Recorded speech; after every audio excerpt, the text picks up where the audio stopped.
안녕하세요, 여러분. 유튜브 양호실입니다. 오늘은 뼈 건강의 적 골다공증에 대해 이야기해 보려고 합니다. 골다공증은 우리 몸에서 뼈가 약해지는 질환으로 특히 나이가 들면서 많은 분들이 겪게 되는 문제인데요. 골절의 위험이 증가하고 일상생활에도 큰 영향을 미칠 수 있습니다.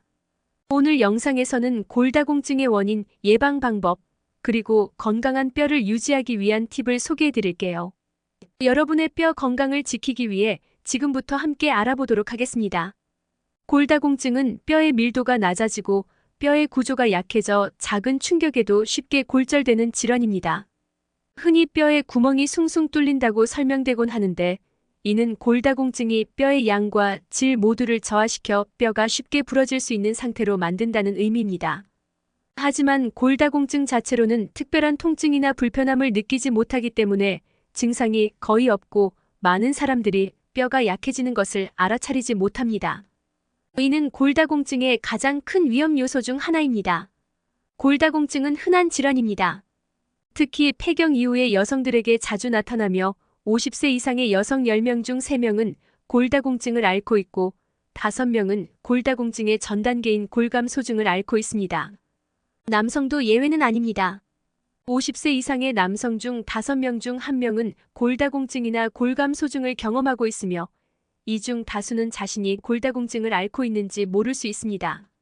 사실 진단되지 않은 골다공증 환자가 여성은 10명 중 8명, 남성은 10명 중 9명에 달한다고 알려져 있습니다.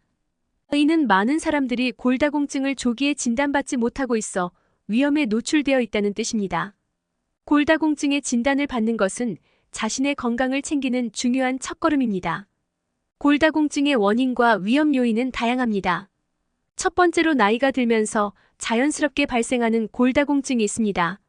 나이가 들수록 뼈의 밀도가 점점 감소하기 때문에 골다공증의 위험은 모든 사람에게 있습니다. 두 번째로는 이전에 골절을 경험한 경우입니다. 특히 50세 이후에 손목, 발목, 척추 등의 부위에서 골절을 겪었다면 골다공증이 있을 가능성이 큽니다. 이때의 골절은 작은 충격에 의한 것으로 건강한 뼈라면 부러지지 않았을 상황에서 골절이 일어났다면 골다공증을 의심해 봐야 합니다. 이는 나이가 들면서 뼈의 강도가 약해진 것을 의미하며 과거에 골절을 경험한 사람은 다시 골절될 가능성이 높습니다. 골다공증의 또 다른 중요한 위험 요인은 스테로이드 사용입니다. 스테로이드를 장기 복용하거나 관절염 치료를 위해 연골 주사나 스테로이드 주사를 맞는 경우 골다공증의 위험이 높아질 수 있습니다. 이러한 약물들은 뼈의 재생과 유지에 필요한 성분들을 억제하기 때문에 장기적으로 사용하면 뼈가 약해질 가능성이 큽니다.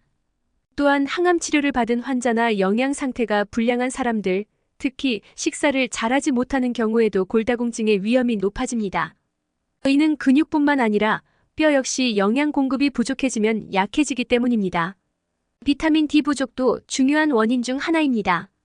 우리나라 성인 중 많은 사람들이 비타민 D 부족 상태에 있으며 약 80%의 성인이 비타민 D 수치가 낮은 것으로 조사된 바 있습니다. 비타민 D는 뼈의 건강에 중요한 역할을 합니다. 비타민 D는 칼슘 흡수를 도와 뼈를 튼튼하게 유지시키는 역할을 하는데 비타민 D가 부족하면 칼슘이 제대로 흡수되지 않으면 결과적으로 뼈가 약해질 수 있습니다. 비타민 D는 햇볕을 통해 자연적으로 얻을 수 있지만 현대인의 생활 패턴이나 환경상 충분한 일조량을 받기 어려운 경우가 많습니다. 따라서 비타민 D 보충이 필요한 경우가 많습니다. 이외에도 흡연, 음주 활동 부족, 당뇨병 등도 골다공증의 위험을 높이는 요인으로 알려져 있습니다. 흡연은 뼈의 재생을 방해하고 음주는 칼슘 흡수를 저해합니다. 또한 활동이 부족한 사람이나 운동을 하지 않는 사람은 근력과 균형 감각이 떨어져 넘어질 위험이 높아지고 이는 골절로 이어질 가능성이 큽니다. 당뇨병 역시 골다공증과 관련이 있으며 당뇨 환자는 뼈가 약해질 가능성이 더 높다고 알려져 있습니다. 골다공증을 치료하지 않으면 위험한 이유는 뼈가 점점 약해져 골절의 위험이 지속적으로 증가하기 때문입니다. 특히 척추, 손목, 대퇴부 같은 주요 부위의 골절은 삶의 질을 크게 저하시키고 심각한 경우 사망에 이를 수도 있습니다. 예를 들어 고령층에서 흔히 발생하는 대퇴부 골절은 수술 후 회복이 어렵고 장기적으로는 걷지 못하거나 독립적인 생활이 어려워질 수 있습니다.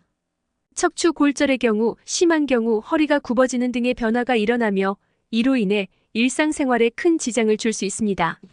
이러한 이유로 골다공증은 치료가 필수적입니다. 골다공증의 진단은 간단한 골밀도 검사를 통해 이루어집니다. 많은 분들이 골밀도 검사를 받는 것에 대해 방사선 노출을 걱정하시지만 골밀도 검사의 방사선량은 매우 적습니다. 흉부 엑스레이의 방사선량과 비교했을 때 약 50분의 1에 해당하는 수준으로 골밀도 검사는 반복적으로 받아도 건강에 해를 끼치지 않습니다. 이를 통해 자신의 뼈 건강 상태를 정확히 파악하고 필요한 치료를 받을 수 있습니다. 골다공증의 치료는 기본적으로 약물 치료와 생활 습관 개선으로 이루어집니다. 약물 치료는 여러 가지 선택지가 있으며 골다공증의 심각도와 개인의 상태에 따라 적합한 약을 선택하게 됩니다. 비스포스포네이트, 에스트로겐 수용체 조절제, 칼슘 보충제, 비타민 D 등이 주요 약물로 사용됩니다. 특히 비타민 D와 칼슘 보충제는 골다공증 치료에서 중요한 역할을 합니다. 비타민 D는 칼슘의 흡수를 돕고 칼슘은 뼈의 주요 성분으로서 뼈의 강도를 유지하는 데 필수적입니다. 이 두 가지는 음식으로 충분히 섭취하기 어려운 경우가 많기 때문에 약물 형태로 보충하는 것이 좋습니다. 칼슘은 유제품, 등푸른 생선, 해조류 등의 음식에 풍부하게 포함되어 있지만 일상적인 식사만으로는 필요한 양을 충족하기 어려울 수 있습니다. 따라서 칼슘 보충제를 적절히 사용해야 하며 칼슘 보충제를 복용할 때는 기름진 음식, 섬유질, 철분 등과 함께 복용하면 흡수율이 떨어질 수 있으므로 주의해야 합니다. 비타민 D의 경우 햇빛을 통해 얻을 수 있지만 충분한 양을 매일 얻는 것은 쉽지 않기 때문에 약물로 보충하는 것이 좋습니다. 특히 50세 이상이거나 폐경 이후의 여성이라면 비타민 D 보충제는 필수적으로 섭취해야 합니다. 골다공증 환자는 식습관 관리 외에도 생활 습관을 개선해야 합니다. 첫 번째로 담배를 끊는 것이 중요합니다. 흡연은 뼈의 재생과 회복을 방해하므로 골다공증을 앓고 있는 경우에는 반드시 금연해야 합니다. 두 번째로는 음주를 줄여야 합니다. 과도한 음주는 칼슘 흡수를 저해하므로 음주를 자제하는 것이 좋습니다. 탄산음료 역시 칼슘 배출을 촉진할 수 있기 때문에 골다공증 환자에게는 좋지 않습니다. 또한 과도한 카페인 섭취와 짠 음식도 칼슘의 배출을 증가시킬 수 있으므로 주의해야 합니다. 운동은 골다공증 치료와 예방에 있어 중요한 역할을 합니다. 특히 근력 운동과 체중이 실리는 운동은 뼈를 강하게 만들어주고 근육을 강화시켜 균형 감각을 유지하게 도와줍니다. 많은 골다공증 환자들이 운동을 두려워하지만 적절한 운동은 뼈 건강을 유지하고 골절 위험을 줄이는 데 큰 도움이 됩니다. 일주일에 최소 3회, 30분 이상의 운동을 추천합니다. 체중이 실리는 걷기나 계단 오르기, 물속에서 하는 운동, 근력 강화 운동 등이 좋은 선택입니다. 운동을 통해 근육량이 늘어나면 낙상의 위험이 줄어들고 근력이 향상되어 균형 잡힌 신체 상태를 유지할 수 있습니다. 골다공증의 예방을 위해서는 칼슘과 비타민 D가 풍부한 식사를 하는 것이 중요합니다. 특히 칼슘은 뼈의 주요 성분이기 때문에 적절한 섭취가 필수적입니다. 일반적으로 성인은 하루에 1000mg의 칼슘을 섭취해야 하며 50세 이상의 여성이나 폐경후 여성은 하루 1200mg의 칼슘을 권장합니다.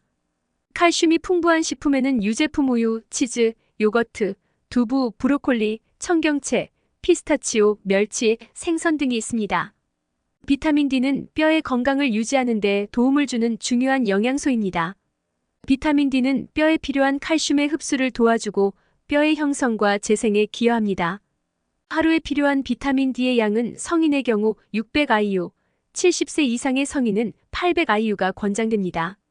비타민 D는 햇볕을 통해 자연적으로 얻을 수 있지만 여름철에 충분한 햇빛을 받지 못하거나 피부색이 어두운 경우 비타민 D의 합성이 줄어들 수 있습니다. 비타민 D가 많이 함유된 식품으로는 연어, 정어리, 참치, 계란 노른자, 강화 우유, 일부 버섯 등이 있습니다. 골다공증 예방을 위해서는 균형 잡힌 식사를 하는 것이 중요합니다.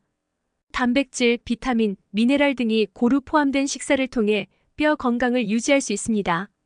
과일과 채소는 항산화 물질이 풍부하여 뼈의 건강을 도와줍니다. 특히 브로콜리, 시금치, 케일, 고구마, 딸기와 같은 식품은 뼈 건강에 긍정적인 영향을 미칩니다. 또한 오메가-3 지방산이 풍부한 생선, 연어, 고등어 등과 견과류도 뼈의 건강을 증진하는 데 도움이 됩니다. 골다공증 예방을 위한 또 다른 중요한 요소는 규칙적인 운동입니다. 운동은 뼈를 강화하고 뼈 밀도를 증가시키는 데 효과적입니다. 체중을 지탱하는 운동, 걷기, 달리기, 자전거 타기과 근력 훈련, 중량 운동, 저항 밴드를 사용하는 운동을 조합하여 실시하는 것이 좋습니다. 운동은 근력을 향상시키고 균형을 유지하는 데도 도움이 되며 넘어질 위험을 줄이는 데 기여합니다. 일주일에 최소 150분의 중간 강도의 유산소 운동과 2회 이상의 근력 훈련을 권장합니다. 정기적인 건강검진도 골다공증 예방에 중요한 역할을 합니다. 특히 50세 이상의 여성과 고위험군에 해당하는 남성은 정기적으로 골밀도 검사를 받는 것이 좋습니다. 조기에 골다공증을 발견하고 적절한 조치를 취하면 골절의 위험을 크게 줄일 수 있습니다.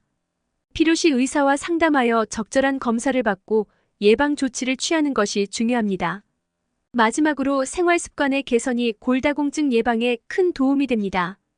금연은 뼈 건강에 매우 중요한 영향을 미치며 흡연은 뼈의 재생을 방해하고 골다공증의 위험을 증가시킵니다.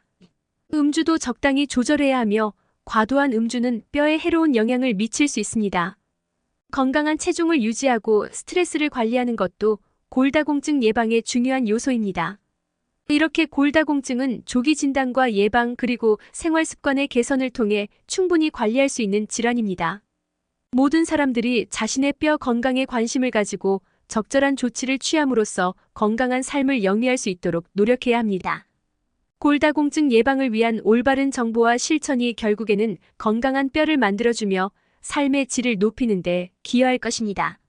앞으로의 건강을 위해 골다공증 예방에 대한 관심을 가지고 정기적인 검진과 함께 올바른 식습관 및 운동 습관을 실천하는 것이 필요합니다. 뼈는 나이가 들어감에 따라 점차 약해지기 때문에 조기에 대처하여 건강한 삶을 유지하는 것이 중요합니다. 여러분의 뼈 건강을 위해 지금 당장 시작해보세요. 오늘 영상이 여러분의 뼈 건강에 대한 이해를 높이는 데 도움이 되었길 바랍니다.